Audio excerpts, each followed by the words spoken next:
have to like the aggressiveness of your team if you're Coach Tim Cole.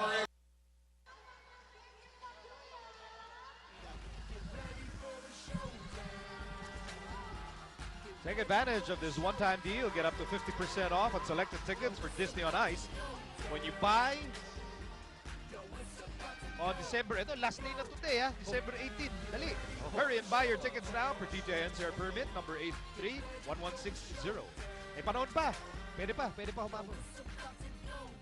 Last day, last few hours. Para dun sa super sale, para dun sa super pero sale. pwede pa rin bumili kahit kahit the day of the show. Yes, Pero wala nang discount. Wala na yung discount. Sayang. Tayo daw, libre. Pero may kondisyon. Ano? Pasok ka. Mamili ka. Kung sinong Disney character gusto mo. 2 minutes. Nana kita. Alam mo. Wala si Snow White. Nana ka. Wala yung barkada ni Snow White. Anim na dwarf lang ang kasama. Yung isa nasa PBA ngayon. Under 2 minutes remaining. Dito sa opening quarter, apat ng abante ng B Meg. Joe Devans. For the most part of the tournament, Joe was struggling to find his place, yung papel niya sa team na to. But, you know, in the past few games, he's getting there. Gary David. Shot clock down to 12. Lamang nanganin ng B Meg. Last turn on the right side. They go to Romel Adugo. Tumulong si Tigris.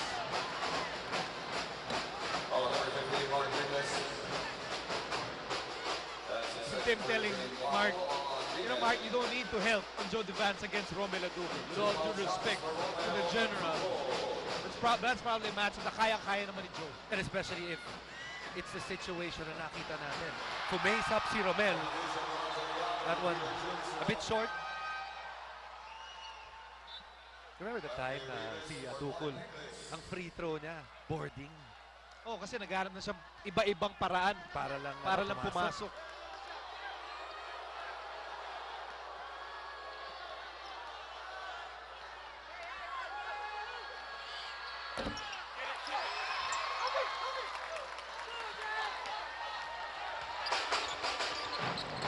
Here's the bands. JV. Casio. And now here's Anton. Under a minute remaining in the opening quarter. Casio found an opening. Rebound para kay Baroka. And here's Roger Yap. Yung tema ng B Meg for the opening quarter really is newfound aggressiveness in the series. You know, they survived that initial onslaught of Powerade. When you look at this first quarter, the biggest turning point was that miss of Sean Anthony to make it a 9-point lead. Ever since that period, nabuhayan yung B Meg. At sila na, isipin mo, 8-point lead na sila dito. Sumagot naman si Marshall Lassiter with a 3. And Lassiter with 5 points tonight. At 5 points din ang abante ng B Meg. The time winding down in the opening period. At tinulak ni Adungol si Rafi Rivas. That's a terrible foul because itong Powerade is already in the penalty. Kanina pinag-usapan natin, no? Nababanggit mo nga yung energy. So far, the big men of B Meg doing a much better job than the big men of Powerade. Rebounds pa lang, ang laki ng kalamangan. They already got 12 rebounds compared to only 7. We'll make that 7 para sa Powerade. Yan si Deo Campo papasok para sa B Meg. And Josh Van Lanningham is now in the game para sa Powerade Tigers. Look at this lineup para sa B Meg kung gaano kalaki. Meron ka ng Rafi Rivas, meron ka pa yan si Deo Campo, small forward mo Joe Devans. 16 seconds remaining. Powerade can write the last sentence of the first chapter. Gotta realize that there's foul to give para sa B Meg. Van Lanningham, no go. Rebound, Roger Yap, 1 second to go. Devans had a decent look for a three-pointer.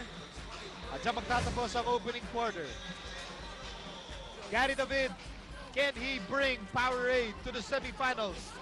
Or will James Yap and the B Meg Llamados prove that they are truly the top seed of the tournament? 30-23, B Meg ang abante. And let's go to Aaron right now. Salamat, Miko. Kasama natin ngayon si paring Jet. And Jet, fan ka ng Powerade pero gaano nakatagal? Matagal na si Samkis sila. Hanggang nag-coke, hanggang ngayon. So, consistent ako para sa Powerade. Okay, so bilang isang fan ng Powerade, ano ba nararamdaman mo pag nakaka-shoot si James Yap para sa BMEG? Ang nararamdaman ko na lang pag nakakashoot si James Yap, iniisip ko na lang kung anong iniisip ng B-Meg para makashoot si Gary David. Yun na lang. Alright, thank you. Punta naman tayo ngayon kay Sel. Yes, Aaron, thank you. Kasama ko ngayon si Princess, ang isang kakampi ng B Meg Llamados. Do or die game to para sa B Meg. Pero naniniwala ka ba na mananalo sila? Oo, hindi. At bakit? Oo, kasi sanay na sanay na B Meg sa gantong mga labanan. Okay, sige, Princess. So, ikaw ba ay... okay. Bakit ito ang pinili mong paraan para ipakita ang suporta mo sa B Meg? Kasi nakakapag-gusto ng confidence, saka pinaghirapan ko talaga sa tagal kong ginawa to. Alright, thank you so much. Now, let's turn it over to Miko and Jason. Mukhang pinaghirapan talaga yun kasi mukhang Crayola ang ginamit. Hindi pentel pen eh. Mukhang mahirap nga. But that's effort. That is love. That is passion. Pati itong si partner, meron din siyang banner. Well, it is a do-or-die game and the fans gustong kampiyan ang kanilang mga idolo at mga paboritong teams para masiguradong aabante sila sa susunod na yugto ng ating PBA playoffs.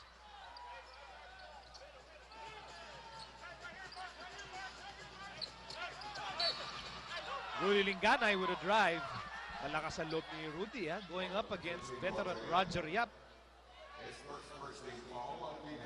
So Roger Yap with his first personal foul.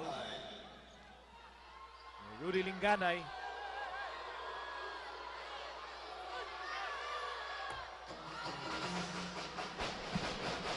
No accident that a lot of people compare Rudy with Rob Lapagala dahil parehong maliit, parehong mabilis, parehong may tira sa labas, parehong galing University of the East. Pero may lamang si Rudy. Ano lamang niya? May muscle. Muscle din naman si Rob. Mamaya sabihin ko yun yung lamang ni Rudy. In the meantime is Joe Devance. Pinasa Roger Yap, 8 to shoot. Roger hand time, bitid. 5-point game para sa B-Meg sa mga unang bahagi ng second quarter. Nagabulbul doon si Barok at saka si Manlaningham. Meantime, here's Linganay.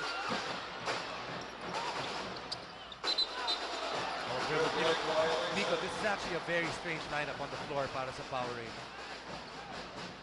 No Gary David, no Marshall Lassiter, no JV Casio. So this second unit, para sa kanila, kailangan sila maghanap dito ng puntos. Sila ang, some guys that aren't really used to scoring will have to get some points here for them. Roger Yap. I think that's why we've seen Rudy take 2 shots, which we will normally not see in other situations. Palaban kay Manlaningham. Here's Baroka.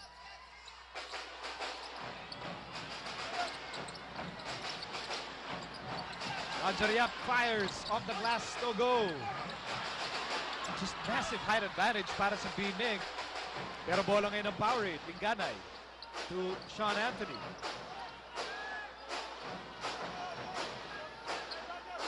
One and a half remaining sa first half.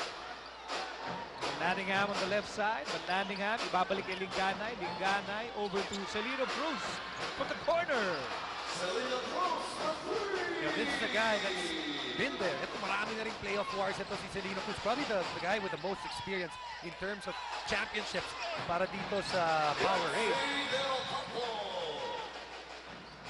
Siguro sila ni Will, no? Pag kung paramihan lang. Tsaka patandaan na rin. Baroka with a steal. Roger Yap. No! Almost, but not quite. 4-point game para sa B-Meg. At talagang pinilit ni Celino na sumiksik sa kali na puwang.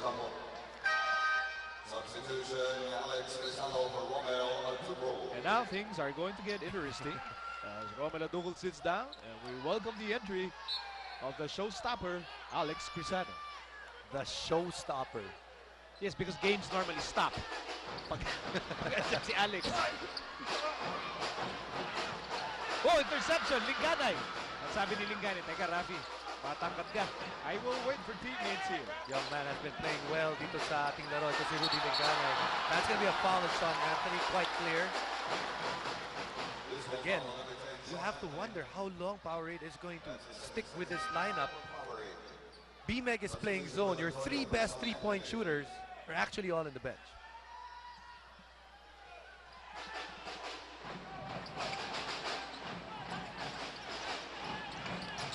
Baroka, blocked by Banlatingham. Baroka with the putback. B Meg on top by 6.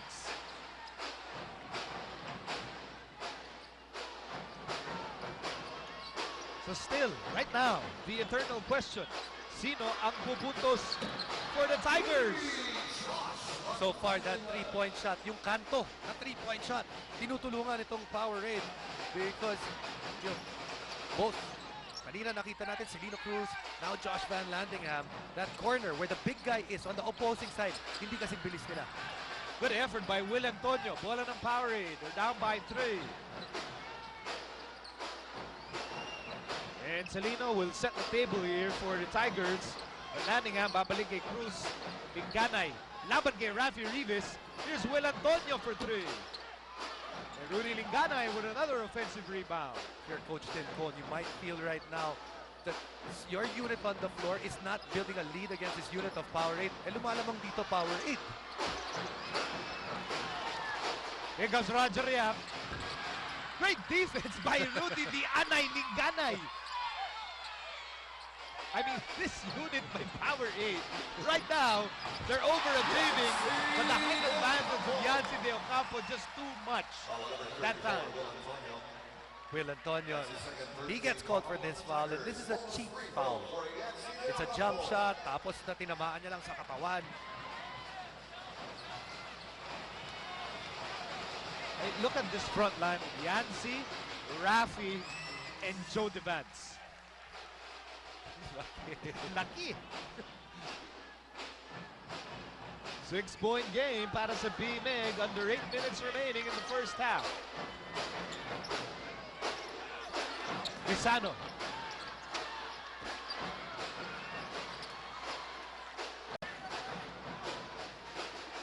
Wanted to involve Crisano at the post. Here's Roger Yap with the pull-up.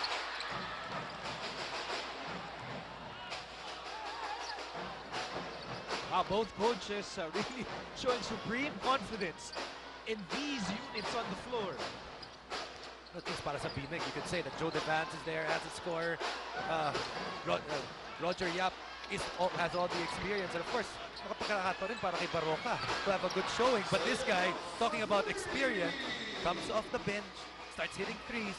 Ito rin, this guy has ice water running through his veins. Absolutely. Celino has made some of the biggest shots in PBA history. 7 minutes remaining in the second period. They swing the ball.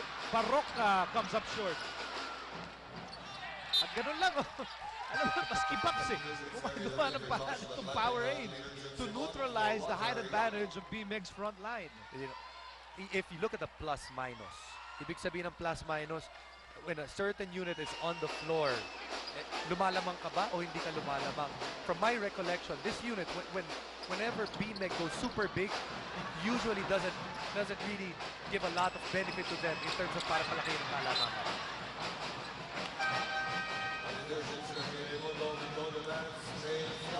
Okay, the Batangas State University batch 1977 would like to thank Mr. Rick Pangilinan of La Corazon for hosting the batch reunion. Yeah, maraming mga reunion po ngayon. Kahapon, nag-reunion kami. Reunion with my LaSalle batchmates last night. Hi to Sobel yan. Sobel. papunta na naman akong Alabang. Ang layo. Balita ko, malayos pa rin niya yan. Layo, grabe. James Yap on the line. Lamang ng tatlo ang B-Meg.